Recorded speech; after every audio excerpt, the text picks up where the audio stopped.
this? She looks like she's wrapped on a tower of eggs. It's just a typical carpet python. That's right, you did so good, Mama.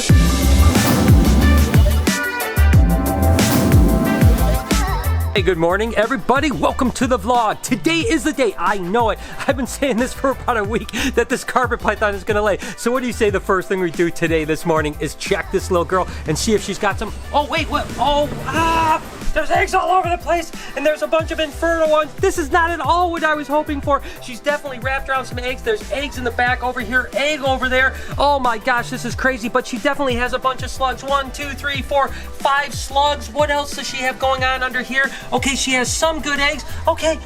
It doesn't look as bad as I thought originally, because you can see she has some eggs here, some eggs there, some eggs there. These guys will be good. We have our work cut out for us, people, but I told you guys she was gonna lay. Look at Mama, you did so good, other than these slug eggs. And this is really interesting. Take a look, there's all these good eggs down here. Now, of course, you don't want her to kick out good eggs on this side, but you can notice that she kicked out all of the slugs right out of this box. And that is awesome. That means she's a really good mama, because as she's maternally incubating these eggs, if she was in the wild, you don't want slug eggs to be in there. She literally knew instinctually to get rid of these bad eggs over here, get them out of the clutch, and only coil around good eggs. So what do you say we get an egg box and pull this girl and see how many eggs she actually laid? And look at guys, she is literally climbing away from the eggs. What are you doing, you crazy girl? She's like, all right, it's my way to get away. I don't know what that was about. Probably not a good idea to walk away and leave the cage open. Regardless, look at, actually, this is not a bad clutch after all. I mean, there are definitely some infertile eggs in here, but there's still a bunch of fertile eggs, and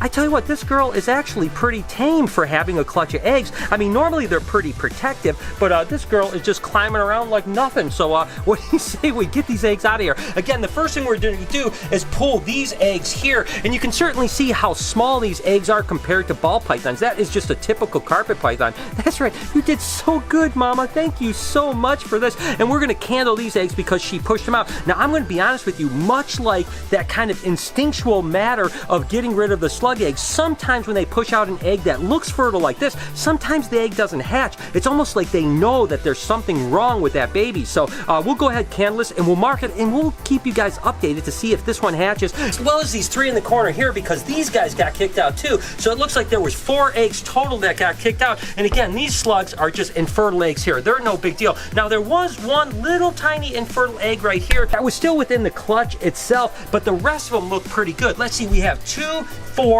6, 8, 10, 12, 13 eggs. Not bad, 13 fertile eggs. And then it looks like there's about 6 slugs. So altogether, she laid 19 eggs. That's a pretty good clutch, because last year I think she only laid 7 eggs. That's a big difference. I'm gonna go ahead and get these eggs, get them into this incubator box, and look at how, I mean, I am blown away at how docile this girl is after just coming off her clutch of eggs. Normally, that's when these guys are really defensive, because they want to protect their nest, of course. But she's just being a puppy dog. What an amazing animal. Let's go ahead and get these eggs. Okay, so here we go. We got the egg box right here. And again, this girl is just being unbelievably good. And we're gonna, again, pull these 4 eggs right here, and I'll put those aside and candle them to make sure the embryo is up. And then I'll take this big clump here that looks completely fine. And you can see how they're even adhered to the bottom of the cage. My experience with carpet pythons, you have to be really careful, because they actually can tear quite simply. They have a much thinner shell than, say, a ball python or a Burmese or a reticulated python egg. So I've got to really gently try to get these away from the bottom of the cage, because if I rip too hard, literally, I may rip the bottom of these guys' eggs. So I've got to be super gentle and just take my time. Oh my gosh, I am definitely scared about this. Come on, guys. Okay, almost there. I think I got 2 more eggs. Come on, don't rip, please, please, please. Okay. Good. All right, look at how beautiful these guys are. So I'm gonna go ahead and set these down in this egg box, candle these 4 eggs, and again, there was 2, 4, 6, 8, 10, 12, 13 good eggs. I mean, how awesome is that? You're such a good mama. Way to go. How freaking awesome is that? We got cool carpet python eggs, and guess what? Kelsey actually said we had like 4 clutches of ball python, so let's go check this out and keep this excellent day going.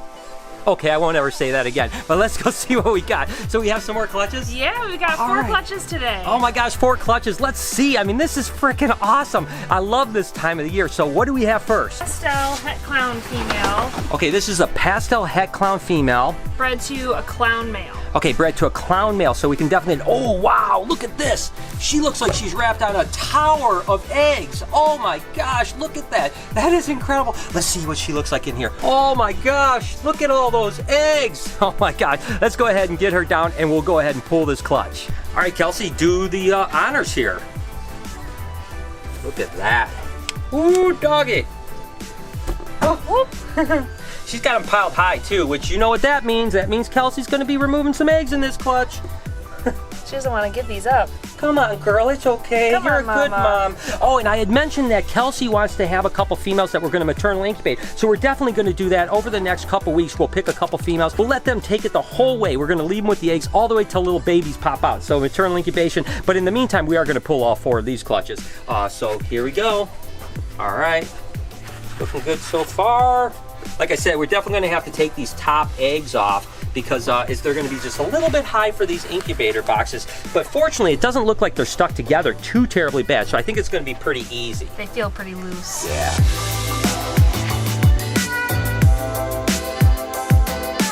Okay, so we have 2, 4, 6, 7 eggs. Awesome, that's a great start. So we have 3 more clutches to pull. And clutch number 2, what are you doing, girl?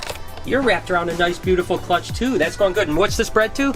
She was bred to a pewter cypress. Pewter cypress. Okay, so that is a pastel, it's a cinnamon, and it's a cypress. And of course, this is a really cool dark pinstripe. So let's see how many eggs she has. Here you go, girl. Oh, that's a nice clutch.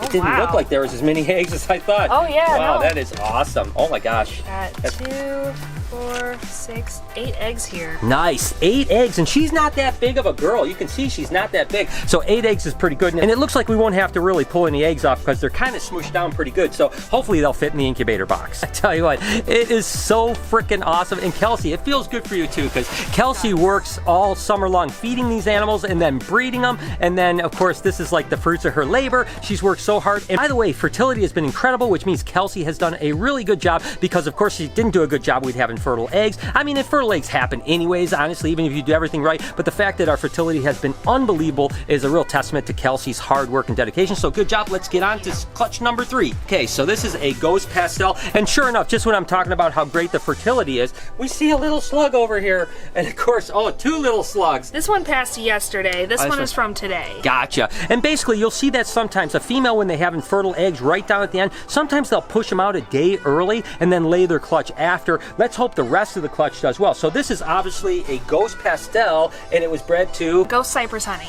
Ghost Cypress Honey. So let's see. Looks like she's got a really nice big clutch of eggs here. At least it looks that way. Oh, they're big eggs. Looks like another little slugger. Oh, these guys are just really big eggs. So it looks like she's got 3 slugs, but there's 2, 4, 6 good eggs. So not bad. 6 good eggs, 3 slugs.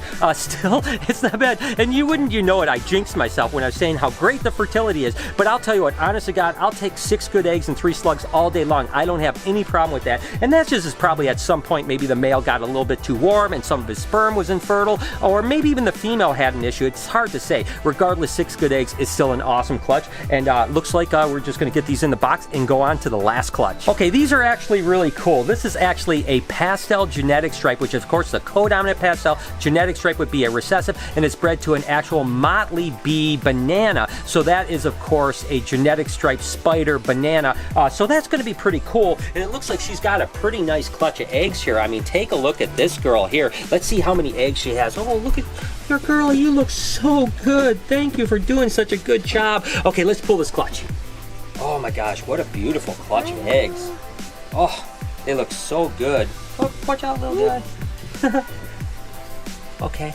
These are really long. Look how long they are. Yeah, they're long and white eggs. Oh my gosh, those are really cool eggs. These will all fit nice and neatly. Perfect. And we've got what, 2, 4, 6, 7? 7 good eggs. And again, there's a lot of combinations there. There's pastel, there's genetic stripe, there's spider, there's banana. There's all kinds of stuff going on. Because they were laid so flat, they can all fit in here, no problem at all. But you did such a good job, Mama. Thank you so much. And we'll go ahead and get these cages cleaned up, get the females cleaned up and ready to go. So that's awesome. We got 4 clutches of ball pythons, we got a clutch of jungle carpets. Oh my God, today was an awesome day, and good job, Kelsey. Keep up the good work. And although it's python egg season, colubrid season is right around the corner. I mean, we could just check up on a few animals here and just see how it's coming along. I mean, take a look at this Mexican black king snake right here. She is just loaded up with eggs. I mean, her scales are spread, and she's probably going to go into shed within the next probably 4 or 5 days. And as soon as she sheds, you're looking at 7 to 10 days after shed before they lay eggs. And hey, listen, the garter snakes are huge too. I mean, take a look. Oh, this male is trying to breed right now, this little tiny guy here,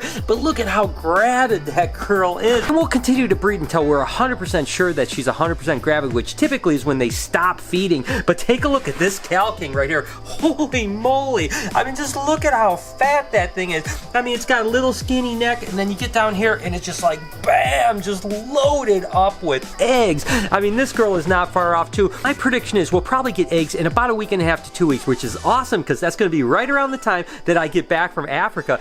So I think that I might miss the first couple clutches, but the real onslaught is probably going to come as soon as I get back. So with any luck, I won't miss very many eggs. Look at this girl here. This, of course, is a Rhino Rat Snake, and she is loaded up with eggs. I mean, just look at how spread her scales are. That thing is absolutely incredible. And we typically get anywhere from like 8 to 10 eggs from the Rhino Rats, and we have a handful of females. So with any luck, we'll produce a pretty good clip of them. Look at this albino Nelson's milk snake right here. I mean, whoo, doggy, that thing is just crammed with eggs, and you can almost open up any cage down the road and you'll continue to see these females just loaded up with eggs. It is definitely a super exciting time of the year. Let's take a look at these guys. Oh, look at this. This, of course, is a leucistic scaleless Texas rat snake, and this is a leucistic heifer scaleless. Holy moly, she is just loaded up, and she's starting to go opaque now, so she'll probably shed out in probably 5 or 6 days.